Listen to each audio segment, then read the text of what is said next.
Hamas's armed group has threatened to execute an Israeli captive every time Israel bombs a Palestinian home without warning. This comes as Israel called an unprecedented 300,000 reservists and imposed a blockade on the Gaza Strip, raising fears it planned a ground assault. The violence, which has claimed more than 1,500 lives so far, has prompted international declarations of support for Israel. Hamas armed wing spokesperson has said that they have been acting in accordance with Islamic instructions by keeping the Israeli captives safe and sound. He has blamed the intended move on Israel's stepped-up bombing and killing of civilians inside their homes in airstrikes that come without a warning.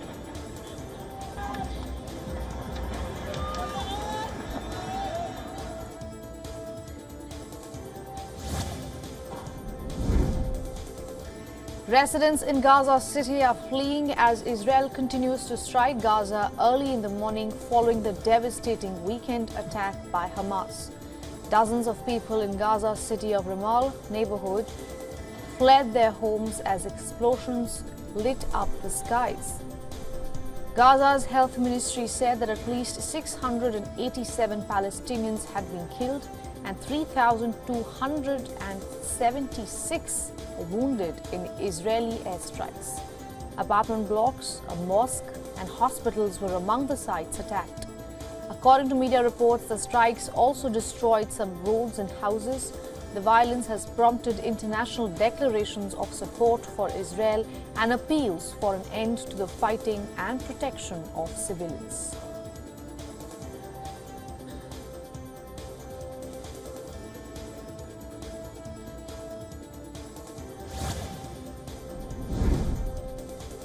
The Israeli Defense Force says that it has launched attacks on more than 200 locations in the Gaza Strip overnight, and this includes the Ramal neighborhood in Gaza City as well as Khan Yunis City.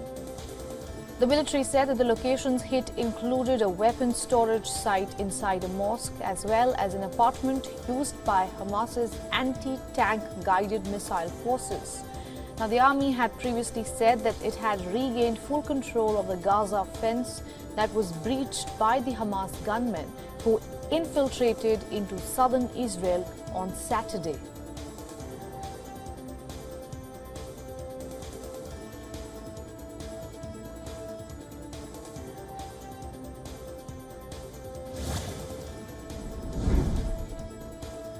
Israeli soldiers backed by helicopters killed at least 2 gunmen who crossed the border from Lebanon, giving a sign of a possible new front opening as Israel's forces battled Palestinian Hamas militants in Gaza.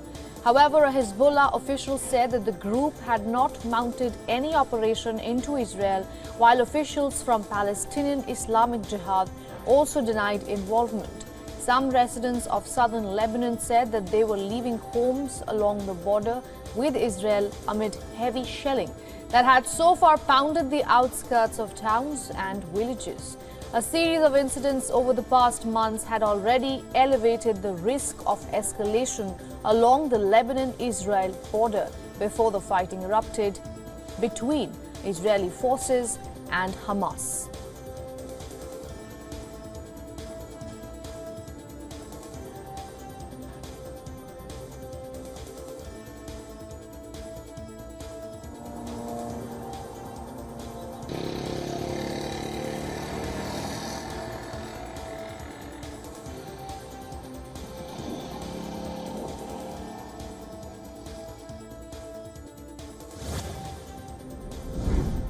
The Biden administration has said that at least 11 American citizens have been killed, and they're among those killed in Israel following the attacks by Palestinian Islamist group of Hamas.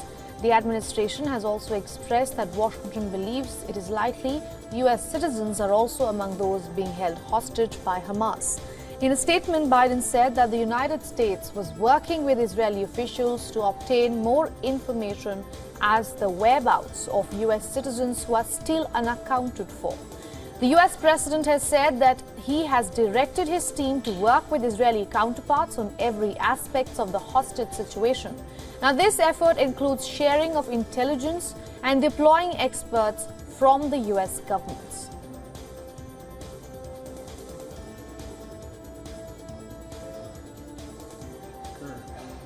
And so that's why I wanted to make sure that Israeli Prime Minister Benjamin Netanyahu has said that atrocities committed by Hamas during its attack on Israel mirrored those carried out by the jihadist group Islamic State. Netanyahu recounted how some Israelis were killed during the Hamas incursion, saying tied-up children were executed. Netanyahu expressed that just as the forces of civilization united to defeat Islamic State, the forces of civilization must support Israel in defeating Hamas as well. Now, his statement came hours after his meeting with the Security Cabinet in Tel Aviv.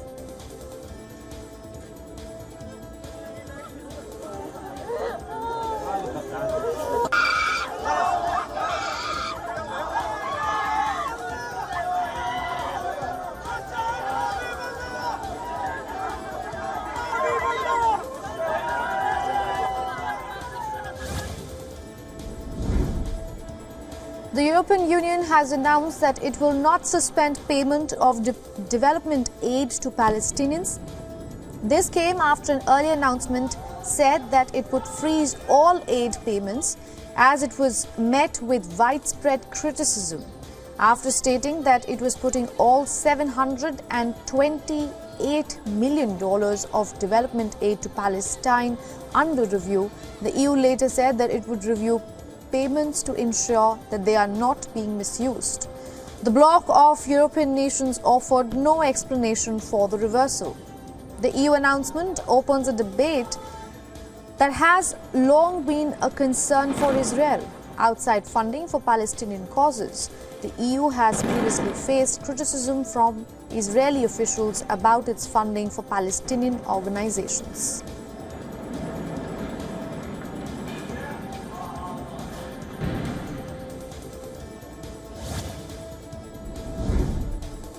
Long lines of Israelis queued up outside various supermarkets in Tel Aviv, citing fears of shortages of essential supplies. Now, this comes following a surprise attack by Hamas militants on Israel over the weekend, which led to ongoing fighting. The devastation is motivating Israelis stuck at home to stock up on basics like food, toiletries, and other household goods. Following heavy demand in stores, some of the outlets are experiencing shortages, among other things, in baby food compounds, toilet paper, canned goods, dairy products, and cornflakes.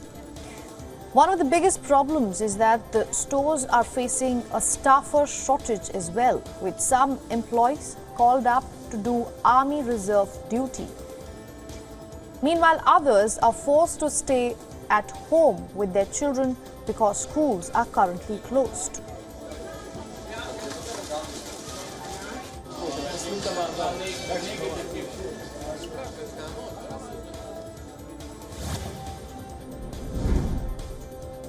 Turkey's President Recep Tayyip Erdogan has urged Israel to stop bombing Palestinian lands and also Palestine to stop harassing Israeli civilian settlements. Speaking after a cabinet meeting, Erdogan said that Turkey is ready to mediate between Israel and Palestine on all areas, including prisoner swaps.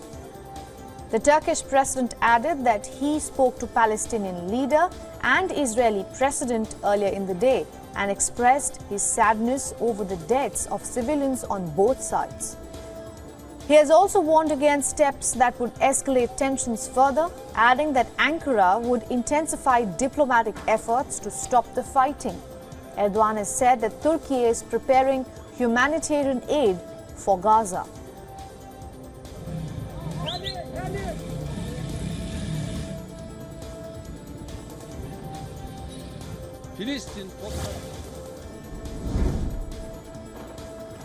Iran's foreign ministry denies allegations of the country's role in the Palestine-Israel conflict.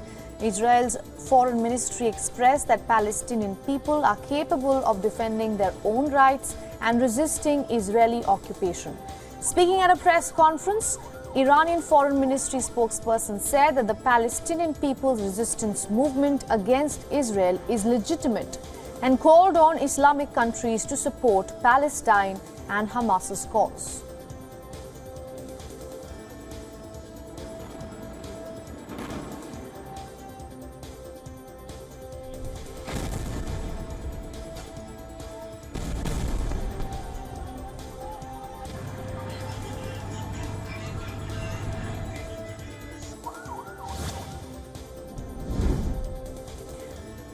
Now, former US President Donald Trump has said that the weekend surprise attack by Hamas against Israel would never have happened if he was still the US president. During a campaign rally in New Hampshire, Trump blamed President Joe Biden for the assault, connecting it to the recent unfreezing of $6 billion in Iranian funds in exchange for the release of 5 American prisoners. Now, that money was earmarked, for humanitarian needs and has not yet been dispersed to Iran. Qatar's central bank is overseeing the funds, which are still in Doha. Iran's mission to the United Nations said that on Sunday, Tehran was not involved in the attack. Iran expressed that it has made no secret backing for Hamas or funding and arming the group.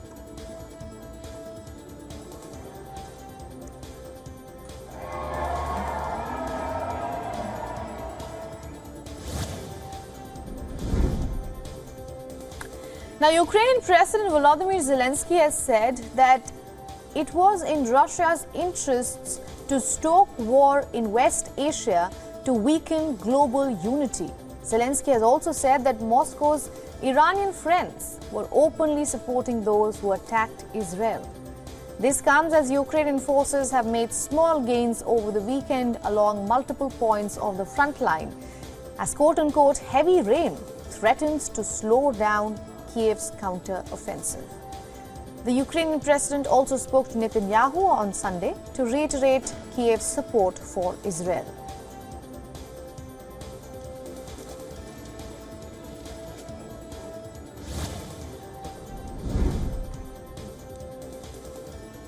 Now, former U.S. House Speaker Kevin McCarthy has commented on Hamas's attack on Israel. McCarthy has said that he is open to returning as House Speaker in a move to project unity amid the war in Israel. The deposed Republican leader said that he would be willing to run as a consensus candidate to avoid a messy internal battle among the GOP lawmakers. McCarthy had previously said that he would definitely not consider running for Speaker after he was ousted in a divisive fight last week. But he suggested that the war in Israel might force him to reconsider the idea of taking back the Speaker's gavel.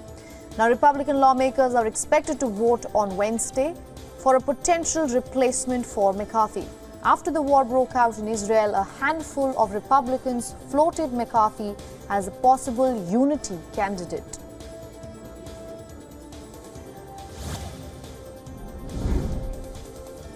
Canadian Prime Minister Justin Trudeau blasted demonstrations across the country glorifying violence by supporting Palestinian militant group Hamas's attack on Israel. Now, Trudeau attended a solidarity gathering for Israel in Ottawa, where he condemned Hamas's attack in his address and said that Canada supported Israel's right to defend itself.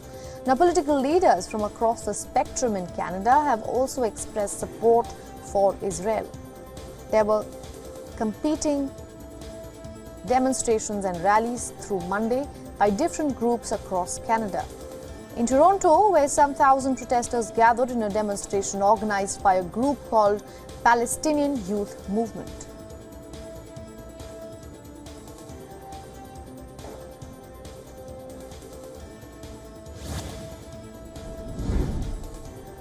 Major international air carriers suspended or scaled back flights to and from Tel Aviv while Russia banned night flights to Israel. Now, this comes after a surprise attack by Hamas militants over the weekend, and the threat of escalating conflict raised safety concerns.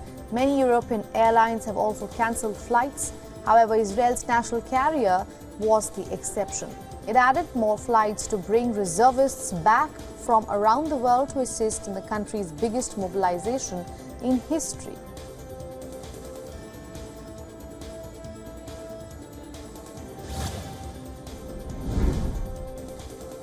The survivors of the deadly earthquake in Afghanistan were seen wailing on rubble while others struggled to search for loved ones. The deadly 6.2 magnitude earthquake that jolted the Central Asian country resulted in huge casualties, leaving many residents homeless, while the Disaster Management Authority claimed the death toll to be around 4,500. Ministry of Health in Afghanistan claimed the toll to be at least 2,000. The most affected areas were Zendajan of Herat, where at least 13 villages have been quote-unquote utterly destroyed. WHO officials said that if proper foreign aid is not made available to Afghanistan in the near future, then the country will deteriorate into severe humanitarian crisis.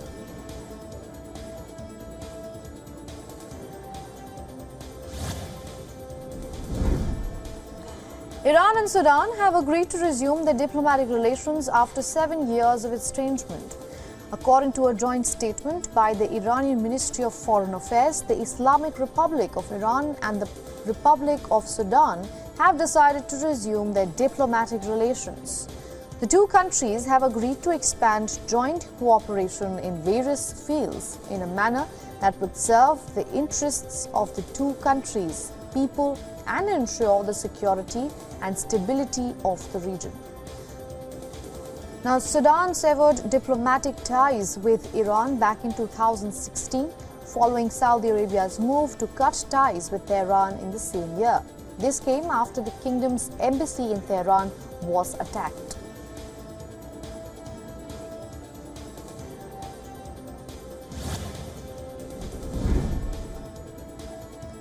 Robert F. Kennedy Jr., an environmentalist, lawyer, anti-vaccine activist, and son of the former senator, has announced that he is dropping his Democratic Party bid for president and will run as an independent. Kennedy sought to cast himself as as a unifier and a voice for voters who are fed up with the United States' partisan divides. Now, Kennedy's announcement comes after several weeks of speculation about his future in the 2024 presidential race. However, independent and third-party candidates have struggled in the past to garner substantial support in presidential elections. Kennedy acknowledged the unsuccessful history of independent presidential campaigns, but said that he is optimistic about his chances.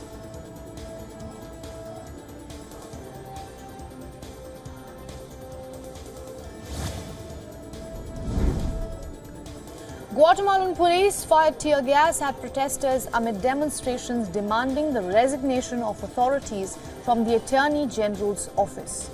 The office has faced international accusations of trying to undermine President Bernardo Arévalo's landslide electoral victory in August. Protesters in Guatemala City said that they were demonstrating peacefully when infiltrators began to instigate violence. The police reportedly attacked people of all ages, vandalizing and setting fires as protests enter their 8th day.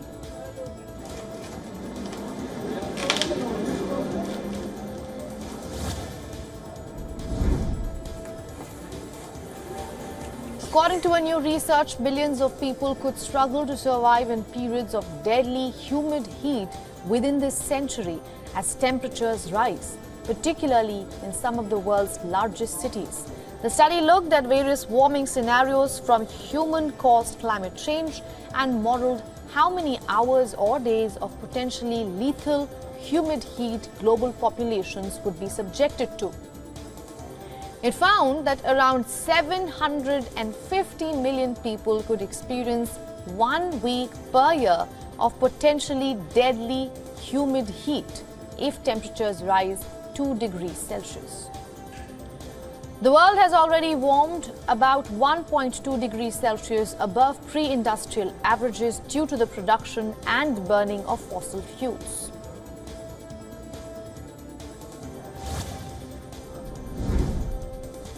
The aviation turbine fuel or ATF prices are steadily increasing after showing some signs of softening. Oil prices have been rising to new highs in the last few years over global political uncertainties. Now, the horrific images from Israel have only added to the tensions and promises to make it worse for oil. Any increase in oil prices does not bode well for the aviation industry in general and Indian aviation in particular. With India being an importer of oil, the increase in oil prices puts pressure on the finances, coupled with a rupee which has weakened against the dollar. The impact is multifold.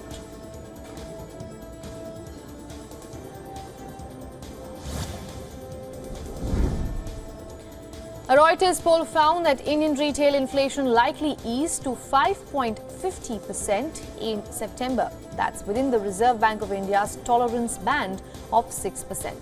Rises in food prices, which make up about half the consumer price index, continue to cool from recent peaks after the Indian government enacted a series of measures to boost supply.